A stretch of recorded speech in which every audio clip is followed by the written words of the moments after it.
Welcome to Manhwa Recaps, spoilers ahead, watch out, and take care. Huge shout out, and a special thanks to my Patreon and channel members. The series starts with a kid saying that he wants to be a wizard, and he and another girl are play fighting. She's pretending to be a monster that eats wizards, so he raises his stick, and bonks her in the head, and she starts to yell asking why he hit her for real. He says that monsters are supposed to lose to wizards, and an old man watches them playing, saying that they sure are energetic in the morning. His name is Grandpa Rabus.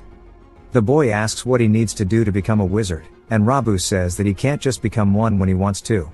Wizards are the apex of humanity, and they are the ones who rule over humans from the highest hierarchies. There are nobles and knights who inherited the ability to use mysterious powers from their ancestors, so unfortunately they won't become wizards. Another man asks Rabus how he can say something like that to the children. But regardless, he wants to know if the rumors are true. Rabus asks what he's talking about, and the dude says that he heard a monster appeared. Rabus says that it is. They say that Rob came across it at the entrance last night, and its whole body was covered in a pitch black shadow, and it was a leopard the size of a house. But Rabus tells him not to worry about it, as the village chief went to the city to request for a wizard. He'll definitely bring one back, and the monster will be subjugated. The little girl's mother from earlier says that's a relief, asking her daughter if she heard that right, and for the time being she can't go into the forest. Rabus says that they should all be careful, because without a wizard killing a monster is close to impossible. The dude from earlier asks if all the villagers know, and Rabus says of course. The dude asks if that includes him as well, and Rabus wonders who he's talking about until the man says he's talking about the shepherd on Hisaril Hill. As we see him with some sheep, we learn that his name is Turan. He's just chilling, laying out in the grass, saying how boring it is. It's the same scenery every single day over and over, and at this rate he's going to forget how to talk. Rabus then calls him pathetic, saying the sun hasn't even started to set yet, he's already slacking off. Turan tells him that he's blocking the sunlight, and to move. Rabus says he has no manners, and asks if he's still holding on to that incident from back then. Turan asks if he's talking about when his mother died, and he tried to quietly turn the sheep into shared property. Rabus clears his throat. Turan says that if that is what he means, then yes. He's not generous enough to share his mother's inheritance, and they're not close enough to be asking how each other is doing. So if he came here, he needs to say what he wants, and get lost. Rabus gets annoyed, and raises his voice. Turan glares at him, asking what he wants. Rabus tells him that a monster has appeared, and Turan asks about it. Rabus says it's apparently as big as a house, and then tells him the same thing about how Rob found it. Turan tells him that's actually a serious problem. Rabus can tell that he's not even scared, even though he's the most likely target around here. He doesn't know what kind of guts he's got, but the village chief went to the city to request a wizard, so he should be careful. He came because he was worried about him. Turan says that he's not very honest, and he just came because he was worried about the sheep, and not him. Rabus goes to raise his voice again, and Turan says that if he's done talking to get lost, as his breath fucking reeks. The old man walks away. Turan says that monsters are beasts that wield mysterious power and magic. If humans have wizards, then beasts have monsters. But he's glad that a wizard is finally coming to their backwater village, because it means he gets to see one in person. But if it's a rural village chief calling them, there's a good chance they won't be anything special even if they are a wizard, but still he wants to see one, and see how strong they truly are.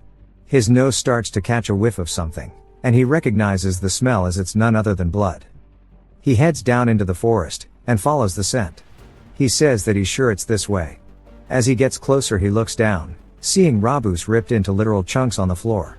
He says he told him to be careful, yet he went ahead first. But he didn't think the source of the blood smell would be him. This isn't an ordinary wound a wild animal can make, and he has to be careful. He then hears something approaching him, and when he looks up he sees a giant hand as the monster creeps closer. Turan stares directly at it. The rumors are true, there really is a monster here. We hear the kid that was playing the wizard earlier asking his dad how strong a monster is, and if it's true adults can't beat it. His dad says that they're insanely strong. If ordinary adults like him rush it, they won't even be able to collect his bones. The kid asks if they can't beat it, what's going to happen to their village. He says not to worry, the village chief will bring a wizard, and he will subjugate the monster. The boy asks if the wizard will lose to the monster. His dad says of course not. They are great beings born with the power of magic. They will kill the monster with a single word. As the monster flies in at Turan, he opens his mouth telling it to die. Just this word alone causes the monster to backpedal, creating distance between the two of them. It starts to snarl at him as he releases an aura. He wonders if it's not working. The monster then leaps at him, and he says to stop. Once more it distances itself from him. He says he knew killing it wouldn't work, but it can't even be stopped.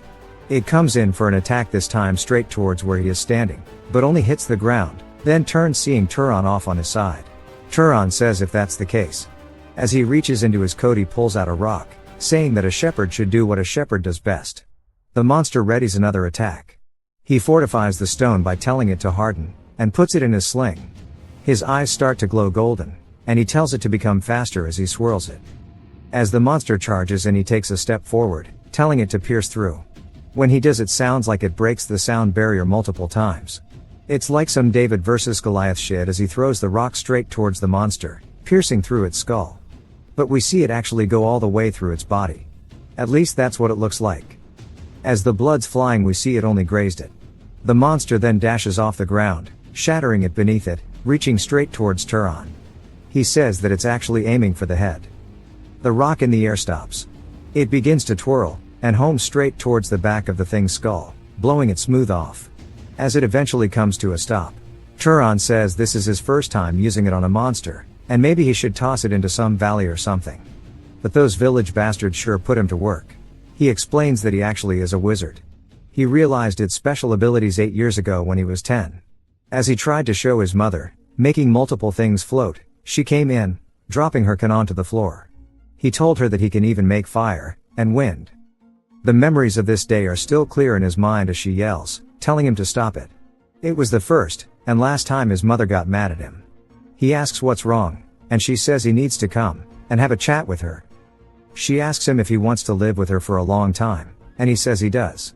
She then makes him promise her that he won't use this power from now on, and that he will never use it in front of other people. He asks why, and she says that he needs to remember the story about the noble, and the knight. He says he does. He recites it, telling her they call the people who wield this special power wizards, whether they are nobles, or knights, but nobles, and knights are inherently different. Nobles are descendants of the divine people, the Freyans, who descended to save the old humans. Knights are descendants of those nobles whose blood has been mixed with humans. She tells him that's correct, and he remembers, and that is why they differentiate between nobles, and knights even amongst wizards. She will tell him why he can't use this power, as he inherited the power of his father, a knight. But there are many evil nobles outside of this town, and the nobles who treat knights as their slaves are amongst them. So he needs to remember that nobody can know that he is a wizard, and surely he can promise her that. 8 years have passed since then, and he has continued to uphold his promise with his mother. That promise will not be broken, as he has no desire to reveal himself as a wizard, or to descend the mountain. There are some people yelling, telling him to get the hell out of here. When he exits he sees a bunch of the villagers, and he yawns, asking if they are really blaming him for Rabus's death. They say they are, calling him shameless. He hurt that old man, and threw him to be eaten by monsters. Turon waits for a second, saying that he sees why they want to frame him as the oldest man in the village who died alone, instead of the young men who were too scared to fight the monster, and he can see why they think this is the best way out of that. As it's the easiest way for them to shift blame from themselves to him. The dude rears back his fist, and comes in with a punch, but Turon dodges underneath, and says that magic sure is convenient as he headbutts the dude in the face. He says if he strongly wishes for something it happens at the cost of mana. One of them starts running at him, and he whispers to fall over as the dude trips. Turon says he doesn't need to start a fire, he just needs to use it little by little to the point that it's not obvious. As he grabs onto one of the dude's arms he pushes it up into his head, cracking his stick over his skull. He says he just needs to punish them enough they don't die. He plans to dominate them so one-sidedly, and like that for a whole 8 years he has hidden the fact that he is a wizard through fighting like this. He says they should have used that strength for Rabus's funeral, and he asks the women if they're here to fight too. They say no, they're here to actually see him, and he just tells them to take the idiots down with them, and heads back inside. He starts to realize that they're going to use this excuse to rip him off when he goes to trade in the town, and it's going to be in chaos for a while, but he can beat them up until he gets a fair deal. He gave them a proper whooping, so they shouldn't be back for a while. But as soon as he says this there's knocking on the door, and he says they must be insane. The knocking continues, and when he opens the door yelling, asking who it is, a man is staring down at him. Turon asks who he is, and he says that he thought he could ask for a favor in his travels, but he must have caught him at an opportune moment. Turan is surprised to see a traveler, and not the villagers, and tells him that he's sorry, since some uninvited guests came a minute ago. Turan's mother taught him manners, but he doesn't know if that was proper enough. He's never talked nicely to anyone in this town, so he feels awkward, but for a traveler to have a sword in this town he might be better off to find an inn. But the dude's stomach starts rumbling though, and Turan sighs, telling him to come on inside. When he does, Turan prepares him a lot of food, and he says that he's not well off, so they don't have that much. The dude says that this is a feast though, but then he surprises him, as he's surely never met anyone from outside this town. Turan says that's right, he was born and raised on this hill, and has lived as a shepherd all this time. It's also rare for this town to get tourists to begin with. The man stares at him watching him drink, and says it's interesting. For someone who grew up as a shepherd, he's quite well versed in manners, and his parents must have taught him well. Turan says that he learned from his mother, but she died a few years ago to an illness. The man says that she raised a proud son like him, so he's sure she's residing among the gods in the palace in the heavens. He says that he wants to thank him once more. Turan says he just lives the way his mother taught him, but wonders what he's doing all the way in this town. He says he was asked a favor. Turan asks what for, and the man says they were looking for someone to take care of a monster, and he's actually a wizard. Turan says that he must be the wizard their village elder talked about. The dude says that's correct, but also he has a question. He senses a monster in this area, but he doesn't see one. What's even weirder is that he knows about the village elder and the monster, yet he seems calm and is not running away. If the monster went for a human, it would be him, so why isn't he scared? He seems awfully brave for a shepherd who's never left this town, and he asks him who exactly he is. We get a flashback to Turan asking his mom why he can't tell anyone he's a wizard, and she says it's because of the bad nobles. If nobles are shepherds like them, then knights are the dogs that nobles keep. They might treat him with love like family, but they can sacrifice and sell him off if necessary, and she doesn't want him to live that kind of life. So surely he wants to keep living with his mother, and if he does, he needs to remember this. Nobody can know that he's a wizard, especially other wizards. If they find out, they will separate them and turn him into their shepherd dog to be discarded at any moment. She tells him that if he really wants to avoid being found out as a wizard, there might be a time where he'll have to kill people to keep that secret. Turan says that this must be what it's come to, and the man asks if he can't answer that. He stares at him for a second, and then says that if he makes a face like that, it just makes his joke awkward as he nervously laughs. Turan says didn't know that was a joke, then tells him that he's sorry, he doesn't have a good sense of humor. The man says that's not it, he's the one who should apologize, as he thinks he flustered him. Turan says it's his first time hearing a wizard joke, so it just caught him off guard. The man says his reaction was so entertaining that he took the teasing too far. Come to think of it, they haven't introduced themselves properly yet, and it's nice to meet him.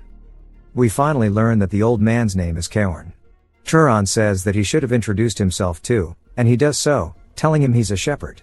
He tells him he's 18 years old this year, and Kaorn says he's going to be 75. Turan says that he looks good as fuck for 75, as he doesn't look old. Kaorn explains that wizards age more slowly than ordinary people, and live much longer lives. Turan asks how he ended up becoming a wanderer. The man says after serving the Arabian family for 60 years he left. In his later years he wanted to roam from place to place without settling down. Turan says that's pretty romantic, and they continue yapping. Turan says sharing a harmless conversation with a good person like this is something that he never realized that he would find so enjoyable. They continue chatting until the sun starts to rise. Kaorn says he didn't realize how much time he was spending. He hands him an Arabian silver, saying that it's the purest among silver coins, so it should be worth more than the cost of the meal. Turan says he'll accept it gratefully, and he hopes his hunt goes smoothly. Kaorn tells him to stop acting like they won't see each other again, as he might come to get some more food before he heads out. Later in the day, as it's time for the sheep to graze in the field, Turan walks over and tells them all to gather.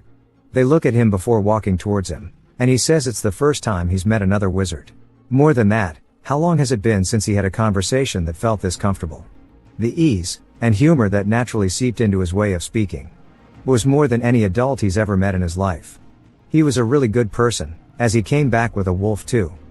Turan says he always thought knights were just emotionless hunting dogs used by nobles, but he doesn't really know how to tell him that there are no monsters here anymore.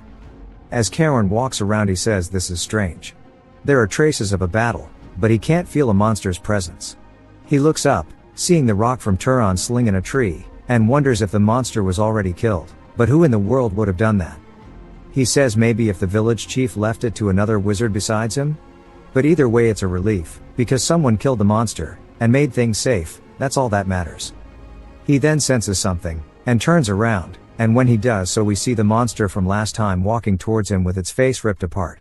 It releases a blood-curdling howl. Cowan says this is a monster's wraith, but who would do something like this? The monster goes to attack him, and he leaps backwards. He says that if you don't absorb, or disperse the mana from a dead monster's corpse it turns into a wraith like this. A wizard who hunts monsters would know this fact.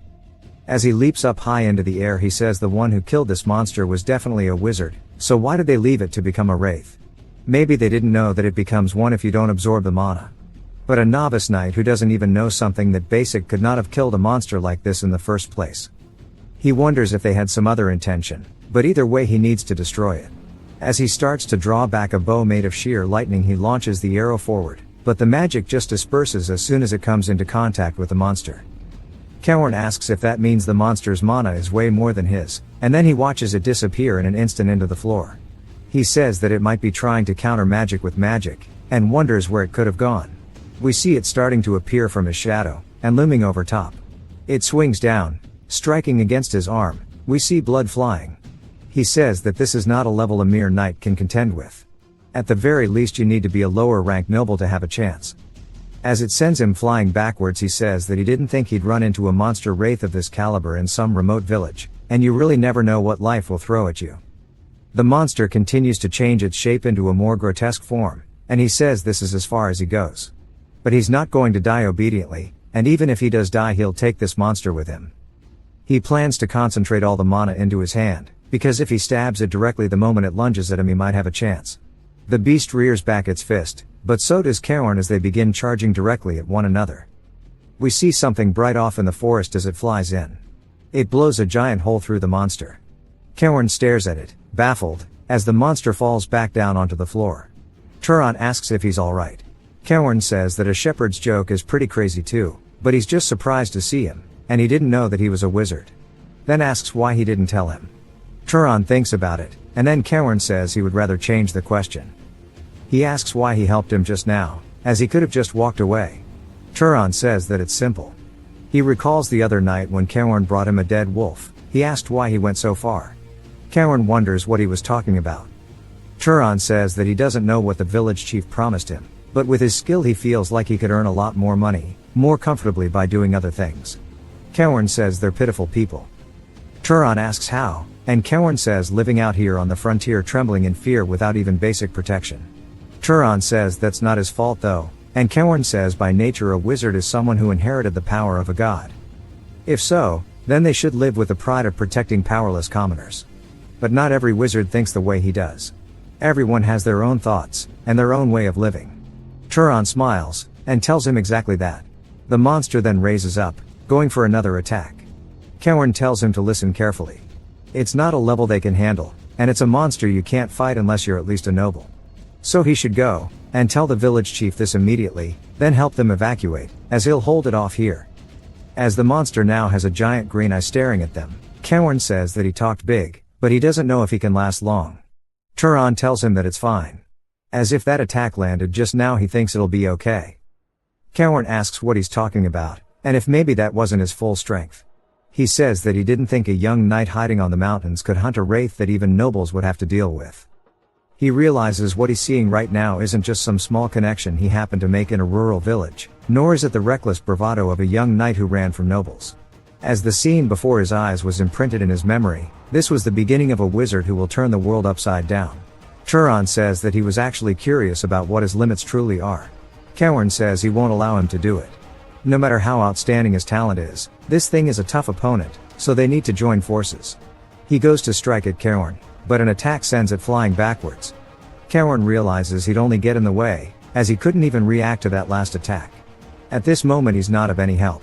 What he needs to do is make Turon's talent bloom, as Turon is standing still unleashing attack after attack on the beast. Turon though realizes that it's not as good as it looks, because his attacks aren't working. As the monster closes the gap he has to dodge the attack. Kaorn says you can't kill a wraith with physical attacks. Turon asks how he's meant to kill it then, and Kaorn says with fire or lightning. Turon's eyes start to change color. As fire appears it bounces off the monster, and he says that it's not working. Kaorn tells him that it's not the point. To apply a wizard's power to another living being, establishing proper causality is a basic requirement. He can't believe that the kid doesn't even have the most basic common sense of a wizard. He realizes now that he was the one who killed the monster, and let it become a wraith. That means he's never absorbed mana in his life. He tells Turon to not light a fire, he needs to make it, then shoot it. But he's more surprised by how strong he is. Turon catches his balance, and starts to imbue the fire in his hand.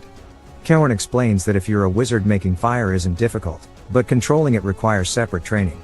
Of course, Turon does it instantly, as he creates a ring of fire. He stomps forward before throwing it. As it hurls through the air it explodes on impact, and the monster begins screaming as it burns alive. Kaorn tells him to keep his mind focused. He needs to keep pouring mana into it so the fire does not go out. He has to burn everything about the wraith away. Turon continues imbuing his mana into it. His eyes are now a rainbow color. The flames grow more violent, and Kaorn says they won. That was an absurdly strong wraith. You need to at least be noble class to fight it, yet he took it down.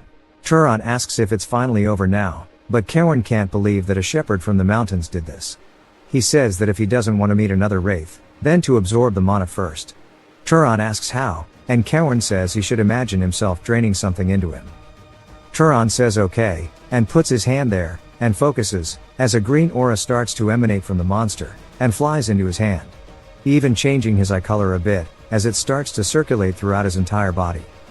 He starts to shiver, and Kaorn says he's going to feel some sort of pleasure. He can't believe it even after seeing it with his own eyes, asking if this is really his first time absorbing mana. Turon says it is.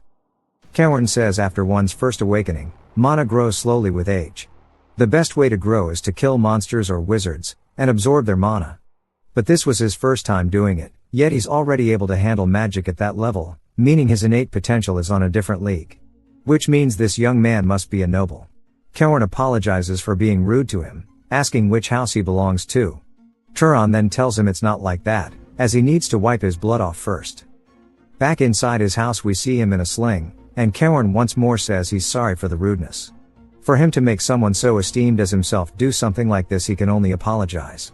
Turon says he's already told him he's not someone esteemed, he's just a shepherd who doesn't even know who his father is, so to stop that. Kaorn says okay, but wonders why a powerful wizard like him is a shepherd. He doesn't mean to belittle him, it just doesn't seem like it suits him. Turon says it was his mother's request. She told him to do this, right up until the moment she died. Kaorn asks him to explain more, and Turon explains below the mountains there are nobles. If it's revealed that you're a wizard, you'll only be used by them, then thrown away. Kaorn says that his mother was wise. Turon says he's surprised, since he thought he'd call it overprotective parenting. Kaorn tells him that his mother wasn't entirely wrong. Wizards have great power, and great power inevitably brings conflict. Just 20-something odd years ago there was a major war between noble houses. It was a war between the House of Arabian, which he served, and the great House of Zahar. So many people died in that war. Out of roughly 3,000 Arabian knights, more than 900 died, which is a third of them. Sadly everyone close to him was in that third.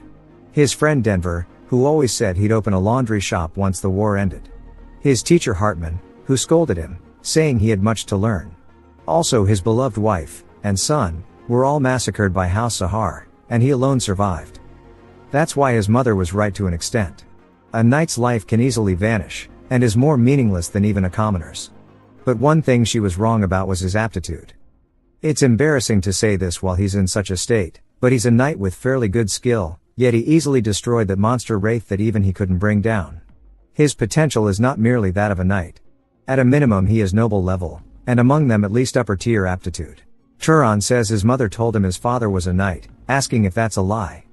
Kaorn says on rare occasions a child worse than a knight is born among nobles, but also a noble class child is born among the knights. In that sense he thinks it would be better for him to leave this hill, and go out into the world. Turon asks why, and Kaorn says that because humans need more kind nobles and knights. As humans are still not the complete masters of this world. Long ago the other races that were pushed out by the gods are still watching for a chance to rise again, And in the middle of that the nobles only keep waging war against one another. That's why this is an age that desperately needs someone strong, and kind like himself.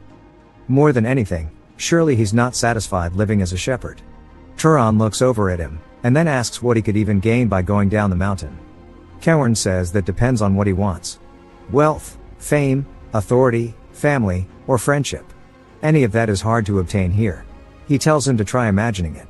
He could wander like him, and destroy monsters that threaten people, or become an explorer who ventures into the unknown, or even be adopted into a house, and walk the path of power. Turon says listening to him he thinks he's right. It would be more interesting than herding sheep here. For the first time he's seriously curious about the outside world. Cowern says he worries he might be planning expectations for no reason. He'll support every possibility he has, and then asks what's his bloodline ability, as he should have asked this first. Turon asks what he means, and Cowern apologizes, saying that he keeps forgetting he doesn't know about magic. He explains that a bloodline ability is a trait nobles inherit from their ancestor, the Freyans. Whether or not you have a bloodline ability is also what separates nobles from knights. He asks if there was any spell that felt unusually easy and simple when he used magic, or some outstanding ability he has that doesn't need him to use magic. Turon asks if maybe it's that he's strong, but Cowern says just having mana makes a wizard's physical ability stronger. Turon says he has a good nose, and he's good at throwing stones. Cowern says that if your nose is exceptionally good it can be a bloodline ability. Being skilled with thrown weapons is one of House Arabian's traits, but it's a fairly common one though, and he tells him to keep talking until he figures it out. Cowern then says he sees, and Turon asks what he means. As he's starting to look a little down he says he thinks he knows which house's abilities are closest to. Turon asks which one, and Cowern says it's a great house known as Pursuers, or Hunters. It is House Sahar, the one that fought a war with House Arabian, that took his family. Turon looks surprised by this. He starts to feel conflicted because he's from the same bloodline as Cowern's enemies. He doesn't know what to say to him, and wonders if he should apologize, but these are the actions of relatives that he has never met, meaning they are practically strangers. Cowern calls out to him, telling him not to make such a worried expression. He didn't participate in the war himself. And it's an adult situation. If they try to wash blood with blood, the fighting will never end. Turon asks if he doesn't have any regrets, and Cowern asks about what. Turon says about telling him to go down the hill. Cowern says that if he goes down the mountain and pursues power, he'll inevitably end up joining the Zahar family, as he has outstanding abilities after all, but he trusts his character. Turon asks what he means, and Cowern says he's talking about the goodness in him, since he saved him, even while revealing an identity he's hidden his whole life. Rather, if someone like him joined the Zahar family, and rose to a high position within it, perhaps it could prevent such a terrible war from happening again. But either way, there's no need to think about it too seriously. After all, it's not like he's decided right now whether or not to join the family. Turon says that his thoughts are clear though, and he wants to try going down the mountain. Cowern says he's thought well, but Turon says he doesn't want to go right away. He'll head down only once Cowern's injury is healed. Cowern says that's kind, but he's just a bit scratched. Though, he's truly a good person. Later in the house, Cowern tells him that to use magic, he absolutely needs mana.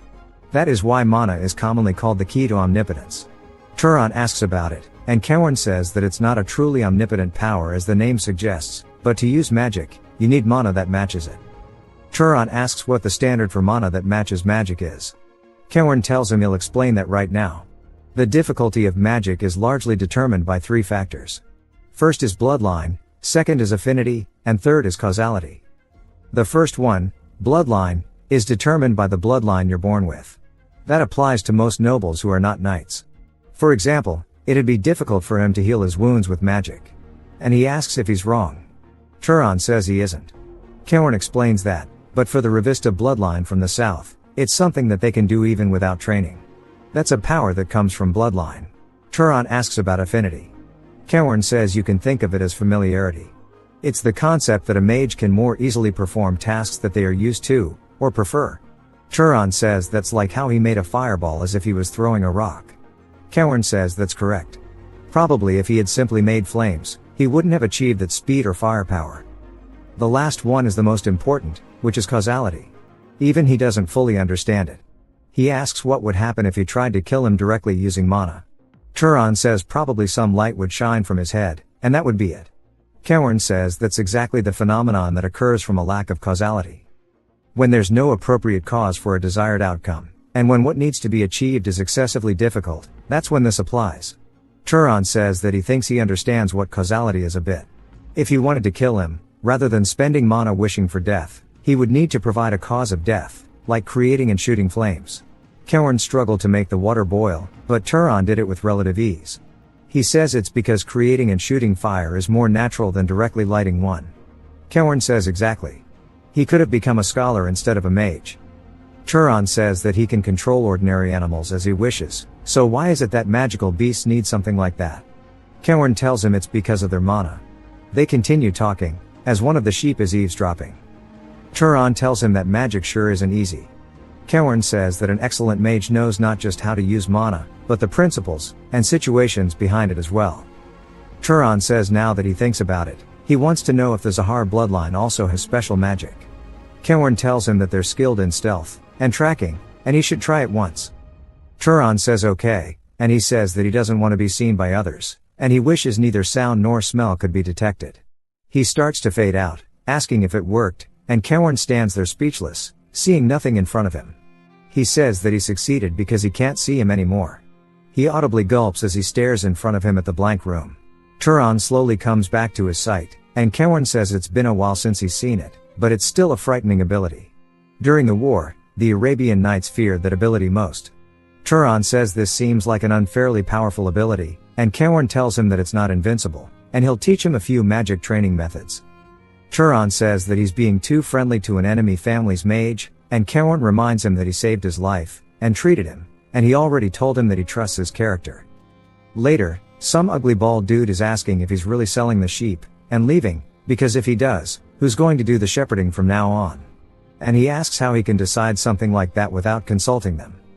Turon says they should go figure out how to find a shepherd themselves, and it doesn't matter to them what he does with his belongings, but he hopes that they'll buy the sheep at a fair price, otherwise he's going to release them all, and leave. They're free to capture them, but they'll probably have a hard time doing it. Turns out the village chief is the ugly guy, and he says that this bastard is someone who keeps his word, and there's nothing that will come from irritating him. He says he understands, and gives him a bag of money, telling him to do whatever he wants. Turon says that now that he thinks about it, those villagers still owe Kaorn compensation after everything, and he debates going to collect it. Kaorn says that he doesn't intend on receiving it, as it was him who caught the magic beast after all. Turon says that's true, but now they've come to a crossroads where they have to split ways. Kaorn tells him that he's sorry for refusing his offer to travel together, as he's more comfortable alone. Turon says not at all, and he understands, but then thanks him for everything. Kaorn tells him to take care, and Turon says that he hopes that they can meet again with smiling faces. Turon watched Kaorn's figure for a long time. Only later did he realize why he didn't want the old knight to speak to him formally. Although he never lacked affection from his mother, he had secretly been yearning for a father figure, and someone that he could see as a role model for what kind of man he should become. His journey continues as he goes deep into the desert, and makes his way past a canyon, until what he spots off in the distance are people. He asks if maybe they're traveling merchants that go from village to village, but this is good, as he can ask them for directions. A man asks who he is to block their path, and he says that he's traveling alone, wanting to know where the nearest city is. They tell him that if he follows the road they came from, he'll reach a city called Muriai. Turon thanks them for telling him, but one of them says to wait, asking if he's really going to leave after getting information. Turon asks what he's talking about, wondering what he wants him to do. The dude says if he receives something, he could give something else in return. They start to draw their blades, and tell him to take off his bag. Turon asks if they're bandits, and the dude asks what he's going to do if they are. The older man who told him where the city is says this is just recklessness, as this is a wasteland where no one would find it strange if someone died. He should take off his bag, and cloak while they're being nice, as killing him, and stripping him down would be bloody, and take a lot of work. Turon says he understands. And since they're bandits who kill people, he starts to reflect back on his lesson of causality with Kaorn, and says that he's going to use them as practice. They start to laugh at him, saying that he's talking like he's some kind of wizard. Turon swipes his hand forward, sending them flying through the air with wind. He says instead of just gathering wind out of thin air, shaping it with his hand, and amplifying it uses far less mana. He didn't know if he could whip up wind this strong with so little mana. The dudes are just confused. He then starts to raise water from his water skin, and forms it into a crystal. But he's made multiple now, and the bandits realize they fucked up as one dude just gets impaled with all of the spikes, killing him instantly. Turon says this is supposed to be a spell that's useful when there's a lot of water, but currently just throwing stones feels faster, and stronger than this so far. The bandits apologize saying they didn't know he was a wizard, begging for forgiveness, but he's distracting him while the rest creep up on him from behind. Turon raises his foot before stomping down as sand pillars spawn and under the dudes, impaling all of them. The leader stands there, speechless, staring at the corpses of all of his men, and says that's impossible. Turon says he has one question, and the dude says he'll answer anything. Turon asks why they attacked him without a plan. If he's a traveler walking alone he could be a wizard, which is what just happened. They say it's because he bowed his head. Even when they spoke rudely he bowed, and greeted them, so they assumed he was an ordinary person. Turon thanks him, saying that he taught him something useful. The dude smiles, asking if he's really going to spare him. We see water forming above the guy's head. As we get a flashback to Karen telling him that from now on he's going to meet a lot of people, and there's something he wants him to absolutely know. Never show mercy to scum like bandits, as they are people who don't hesitate to harm others for profit. The only reason he's saying this so firmly is because he understands how he is. Turon tells him that he gets the reasoning because the life he spares out of pity can end up harming 10 good people as he kills the guy he says he stalled long enough. The road the merchants turned bandits dragged their cart along left a very clear path for him to follow along the sand. But as he followed their trail, one thing stuck into his mind, that was that he actually killed people. He felt guilt, but he couldn't just let them go because Karen's warning came back to remind him, people who could decide without hesitation to rob and kill for profit would target others again at any time. Like wool tracks in the desert slowly fading as weeds grow over them, his chaotic heart gradually settled as he recalled Karen's teachings, and then he arrived in a new world. He stands above a small city, something unlike the village he's been cooped up in for his life so far, and says that it's pretty. The streets are crowded with people, and he says it's his first time seeing so many of them. Even the architecture is completely different from what he's used to, and it feels like he's truly come to a new place. He walks over to one of the merchants, and they welcome him, asking what he can get. He says he's not a customer, and he recalls Karen saying if he reaches the city and needs a place to rest, look for an inn. No matter the village or city, there's usually one. The dude tells him that if he's not buying any fruit to get lost, and Turon wonders why he's being rude, and if it's some unspoken rule in cities that you have to buy fruit before you ask questions, and he asks how much the apple is. The man tells him that it's 2 dupit, and Turon asks what that is. The merchant says he's an outsider, so he probably doesn't know what it is, but paying with other coins is fine too. He hands the man some coins, asking where the inn is, and the man tells him that it's the biggest inn in the city, and when he gets there a woman named Lena welcomes him. She tells him that he's handsome, and he asks how much for a night. She tells him it's 16 dupit, and he says that he'll stay. More importantly, he has a question. He asks if there's a monster nearby with a bounty on it. She's surprised that he's looking for one, but it's because he needs to absorb their mana, and Karen says that hunting monsters would earn money too. He asks why she's not answering, and she says that there's no such thing as free in this world. She eventually gets him to buy a drink, and tells him to go to the city hall. He asks what that is, and she asks if he really doesn't know, saying he must be from the countryside. City halls are where they handle various public affairs, and the officials who work there are employed by the city's lord. Since the sun has already gone down, it's probably closed, but if he wants to find a monster bounty he should go there tomorrow. And she asks if he's a monster hunter. He asks what that is, and she says that people say that if an ordinary person hunts monsters they become a wizard, and that he must be trying to become one too. She says that if anyone who believes that kind of superstition is an idiot, and he asks what she means until another monster hunter named Midden walks up behind him, saying that it's a real fact that you can become a wizard by killing monsters, as he saw it with his own eyes. Lena is surprised to see him, and he says that he's not dying until he becomes a wizard. Turon pats his hand until he removes it, and the dude apologizes, but Turon says that he wants to hear more about what he was talking about. Midden asks if he's talking about the part where he said that people can become wizards by killing monsters, and he says that wizards get stronger when they hunt monsters by the same principle. If an ordinary person kills one they can become a wizard. The 4 of them are hunting monsters to try to become wizards at the moment. Turon asks if that means that someone among them is already a wizard, and they say no. There's only the Lord's wizard, and the 3 under him, but on the topic of hunting monsters, he finds it surprising because his gear is shabby, and he doesn't even have a weapon. Turon says he does as he holds up a sling. They say judging by how worn it is he must have used it a lot, and Turan says it's good for firing something about the size of an egg quickly. Midden tells him that that's only good for hunting rabbits or fox monsters, but they're just saying they wish they had one more shooter, wondering if he has any interest in hunting with them. He smiles, and says no, and thanks them because there's no reason he has to hunt together with them, but today was chaotic. He still can't believe he actually left the village, and he doesn't know what's going to happen from here on out. He senses someone outside the door, asking who it is, and he recalls Kaorn telling him that even at the inn he shouldn't let his guard down as a city isn't automatically safe, and he should never let his guard down ever. He opens the door while imbuing his hand with mana just in case, and he cracks it open surprised, asking Lena what she's doing here. She asked if he was asleep as she thought the room might be cold, so she came to keep him warm. He's confused, asking what she means, and she reaches for her chest. She tells him exactly what it sounds like. He's just confused, asking what she's talking about.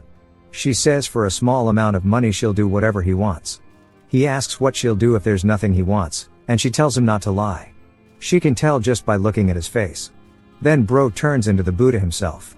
It freaks her out a bit. He recalls Kaorn getting mad, saying that he can never fall for the honeypot. He always has to be careful with women at inns, and prostitutes in general. Most of them carry STDs, and while they have strong disease resistance, so it's no problem for them. But if he's careless, he could pass it on when he's with another woman. He shouldn't let desire trap him into doing something he'll regret. Turan says that so far cities aren't easy to live in either. The fruit shop earlier, now Lena too. To think they put a price on even small bits of info and conversation. Cities really are pretty cold-hearted. He then hears Midden and his men discussing something. They ask Midden why he was trying to bring that guy from earlier along. He didn't look like he'd be much help. And the other dude says that's right. And that he just sounds so cocky that he'd be perfect to use as bait. But Midden says it's because he reminds him of himself when he was young. If he's at least next to him, he figured he might as well survive a little longer. They say that he's way too good-hearted. And Turan smiles, saying it looks like maybe the city's not completely cold after all.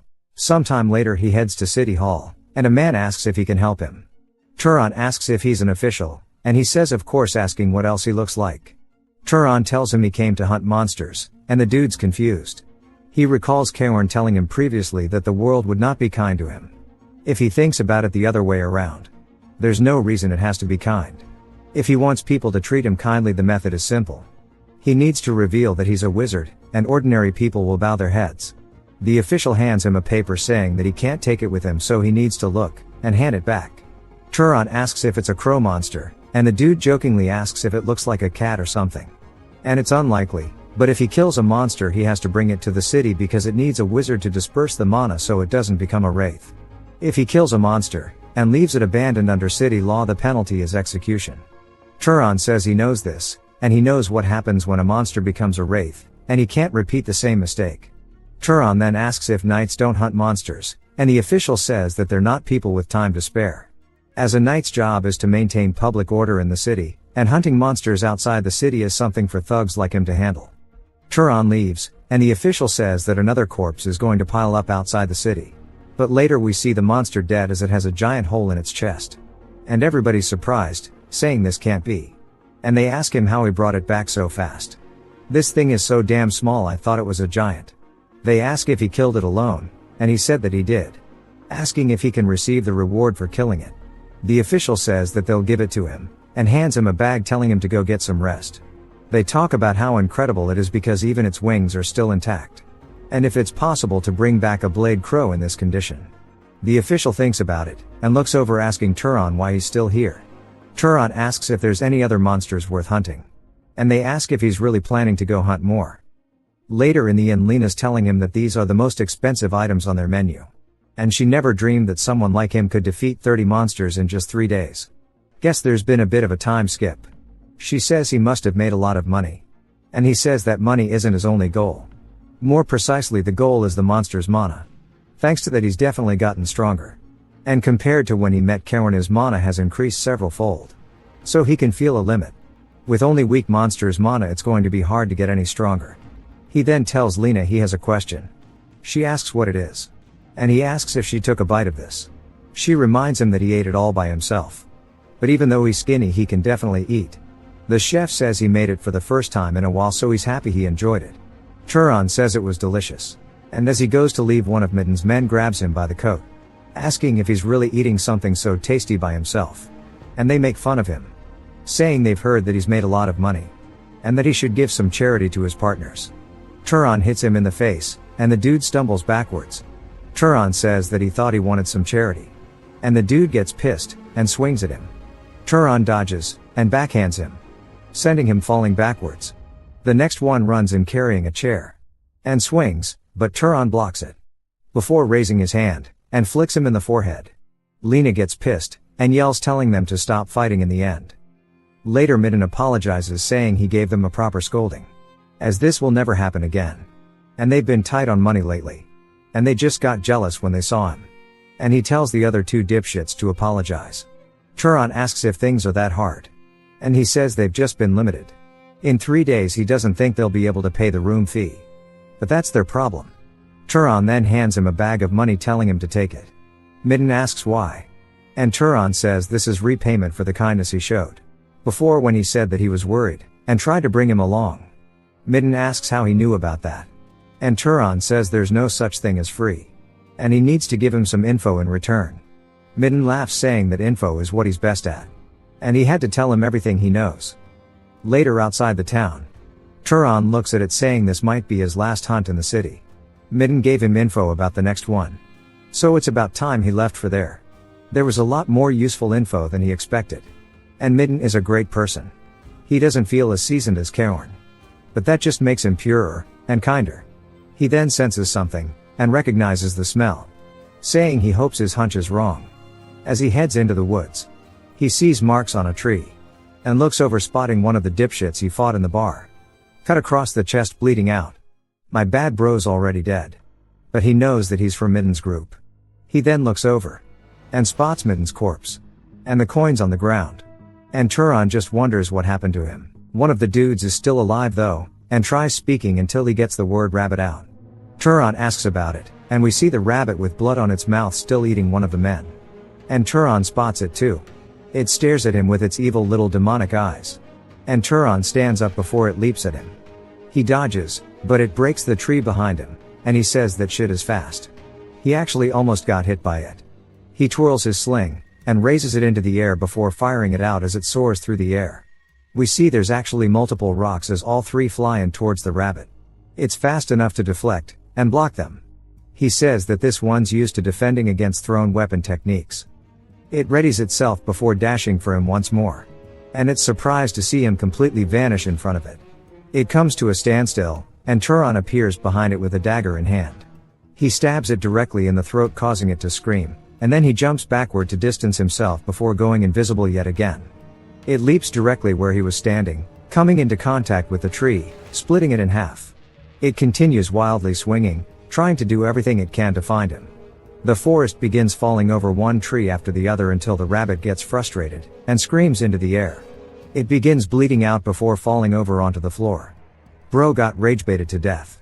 Turan then undoes his invisibility, approaching the monster, and starts to stretch his hand out towards it before absorbing its mana. He says that the amount he's getting now is different. It's more than that leopard monster he encountered the first time. One of the men who's barely still alive says he can't believe this, and the fact that he's a wizard is crazy. Turan says he is, and the man asks why he's hiding his identity. Turan asks if the four of them have anything that he can pass on to their family. The guy begins crying saying that he doesn't, and he looks at Midden full of regret.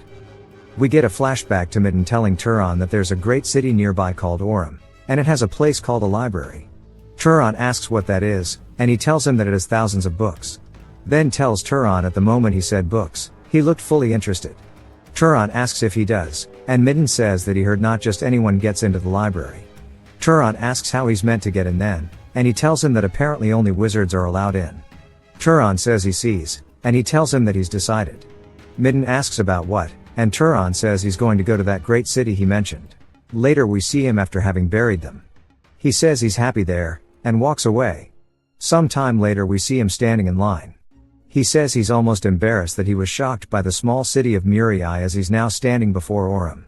He can tell how big of a city this is based on scale alone. He didn't think that there'd be this many people trying to enter the city either. He wonders if they're scanning for wanted criminals. But he says as expected it's got a more established system. They tell him to stop, and Turan asks what's wrong. They tell him that he can't be allowed to enter because his clothes are absolutely filthy, and he should wash himself off at least. Later he gets into the city, and stands before a tower saying that this must be the library that Midden talked about. It's overwhelming, and it must have been built with magic. He walks up to the entrance saying that he's trying to enter, and they say only wizards can enter. He tells them that he is a wizard though, and one of the guards gets pissed asking if he wants to die for impersonating one. As there's no way a kid like him could be a wizard. He starts to imbue his hand with mana, and he recalls Kaorn telling him wizards can recognize each other by sensing the other's mana, and they can tell whether someone is stronger than them or not. Turon decides to use this to his advantage, and releases a shit ton of mana to the point that the dude starts to get scared from sensing it, and falls onto the floor. He realizes that he's no ordinary wizard, and he's at least noble class or higher. He screams his name saying he is Kenya, a knight of House Valtes, wondering which house he is from. Turon asks if he has to tell him to enter, and the dude says no. To use the library he needs permission from the master of Valtes. Turon asks what that means, and the dude says he'll contact the house for him. Later we see Turon sighing as he thought it would be a simple process, but maids are now cleaning him inside of a bathhouse, and he wonders how this even happened. He tells them to stop it, wondering if there's a problem with him washing himself. They say that if they fail to properly attend to an esteemed guest they'll be punished. He tells them to do what they want. And later one of the maids says it's amazing. She instantly realizes what she said, and covers her mouth. He asks if there's something on his face. The maid says she just lost herself because of how handsome he is, and begs for forgiveness. He says there's nothing to forgive. They tell him to stop speaking so casually to them. Then someone else enters asking what's going on. We see a girl saying that she can't believe he's the same guest who showed up looking like a beggar. After washing up and dressing he looks like a prince. The man with her says she shouldn't be saying that, and he introduces himself. She does, as well as her name is Azella. She asks what house he belongs to, and he says for personal reasons it's difficult to say. She tells him that's a shame. She decides to play a prank on him for hiding who he is. She begins to release her mana as it spreads throughout the room. She says that he needs to show her what exactly his mana looks like. If you've watched till the end, comment Lindor to let me know. Huge shout out, and a special thanks to my Patreon and channel members. Subscribe for more videos like this, leave a like or a comment to help the channel out. Thanks for watching.